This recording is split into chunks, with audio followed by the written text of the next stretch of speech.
Sasa naomba nikuombeni kura kwa heshima na taadhima. Tarehe 29 naomba kura zenu nyote za ndio.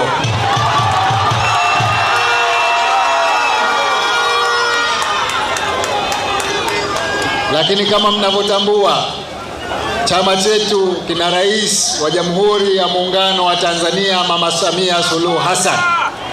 Kafanya kazi nzuri katika kipindi chake cha kwanza. Mnamwombea kura zenu zote za ndio.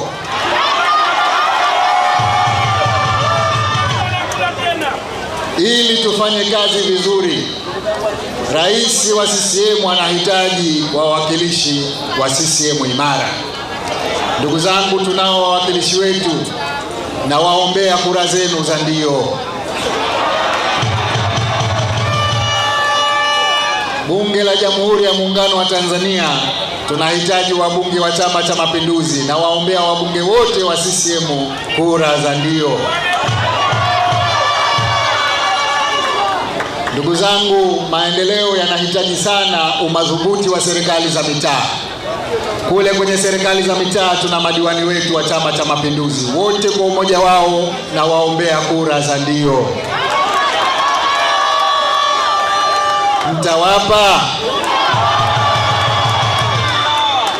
Sasa ndugu zangu, nasema hivi, mara nyingi tumekuwa mahodari sana katika hamasa kama hivi, lakini uchaguzi ni siku ya kupiga kura. Tarehe 29 Oktoba asiwepo hata mmoja wetu ambaye hatakwenda kupiga kura yake. Safari hii tunataka tuwashinde, wasiwe na sababu ya kusema lolote lile. CCM tuko wengi, CCM tumehamasika, CCM tumejiandikisha, CCM tumefanya vizuri katika awamu inayokwisha. Hatuna sababu kwa nini tusishinde zaidi. Ndugu zangu, tarehe 29 tujitokeze kwa wingi. Hakikisha familia yako unaitoa kwenda kupiga kura. Hakikisha jirani zako unawahamasisha kupiga kura. Ukimaliza kupiga kura yako, ondoka katika sehemu ya kituo, nenda nyumbani kwako ukasubiri matokeo. Matokeo yataonyesha mapema jamaa hawa tunawashinda safari hii kwa kishindo kikubwa.